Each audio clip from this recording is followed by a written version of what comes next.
Welcome to another video, and this is the brand new DJI Mini 5 Pro, which is the best mini drone that DJI have ever produced and probably will be for the next 1 or 2 years. Now this drone is feature packed and batting way above its weight class with new features like a bigger sensor size and rotating gimbal. I'm not going to talk to you about those main improvements and features that you'll know about, but I'm going to talk to you about 10 features and problems which few people do talk about on this drone. I'm going to get straight into it with the first one, which is the working part of it, the gimbal and gimbal protector. The gimbal protector comes inspired from the Mavic 4 Pro, very much the same sort of design. Clips in the back here, acting like a prop retainer, and basically this is exactly the same type of design as you have on the Mavic 4 Pro, which is actually quite a good gimbal protector. It's a bit flimsy to move on and off, but it does work very well. In addition to that, the camera also has a different type of UV filter design, which basically just clips onto the front. It's very simple, but also very quick to add a new filter. You don't have to take the old one or the non-filter unit off. You just clip this over the top, and that really works quite well. The next feature, again, something that's taken from the Mavic 4 Pro, is the fact that this automatically turns on when you unfold the arms. So as soon as I've done this,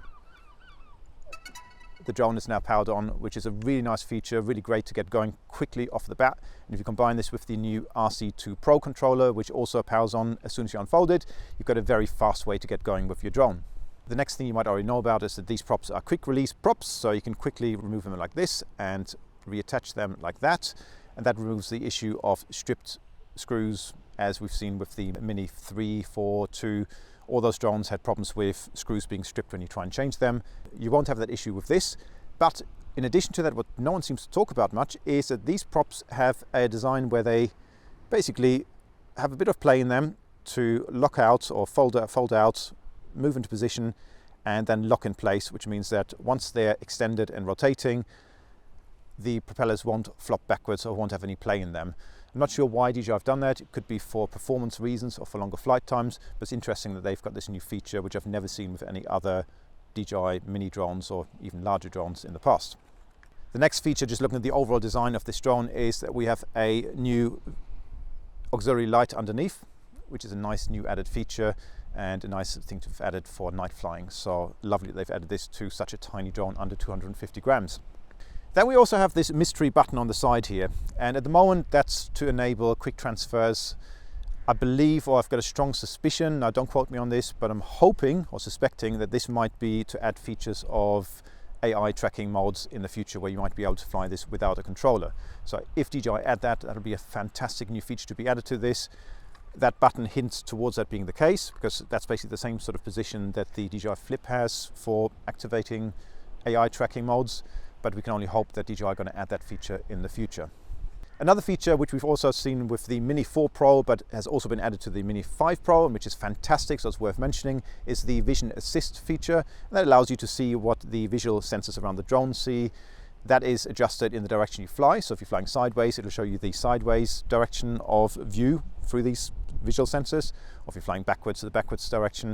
It doesn't give you completely omnidirectional views, because underneath, if you're flying backwards and down like that, there's a bit of a blind spot back there, I've noticed, but generally it's a fantastic feature to have and something that's really useful for when you're flying backwards to avoid you flying into obstacles. Another positive feature is we've got 42 gigabytes of internal storage, which means that really you don't even need SD cards anymore, and that's fantastic. That sort of large internal storage has become normal with more and more drones nowadays, but not every drone, such as we've seen with the DJI Flip, which has very little internal storage by comparison. Okay, so that brings me on to a few problems that I've noticed with this drone, which hopefully will be improved with future firmware updates. Quite often these things do get improved, but there's no guarantees, so don't quote me on this one. But again, I'm really hopeful that they will improve it, because otherwise this is such a fantastic drone, and this is certainly not me slating the drone for what it is. And the first one is the fact that you still get quite a lot of flickering with fluorescent lights even when the anti-flicker function is turned on. Now compare this against larger drones like the Mavic 4 Pro, where the anti-flicker function does work very well.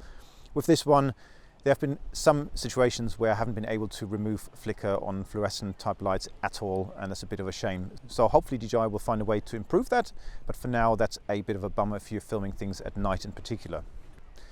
And the next issue, which I've really only noticed in extremely high dynamic range scenarios, such as shooting straight into the sun, is that we seem to be getting more dynamic range in videos in HDR modes than we do in photos, which is extremely strange. You should be able to get the same level of dynamic range in both.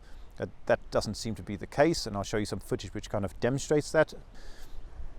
In these scenarios, I did some tests earlier, and shooting straight into like a brightly lit sky, you're going to see pretty much the same dynamic range. So it really only happens in extremely high dynamic range scenarios, but it does happen. Shouldn't happen, so I'm not sure why that is. If you have any ideas why that could be, I'd be interested to hear your thoughts in the comments below. But for now, hopefully that's going to be something that DJI can fix in a future firmware update. Anyway, that finishes my quick rundown of 10 features that few people talk about the Mini 5 Pro, which is a fantastic feature-packed beast of a sub 250 gram drone. So certainly not slating it, absolutely fantastic. If you enjoyed this, I'm going to do more content on this little beast very soon. So if you haven't subscribed yet, please remember to do so, hit the notification bell and all that jazz. Until next time, happy flying, stay safe, and I'll see you soon. Bye-bye.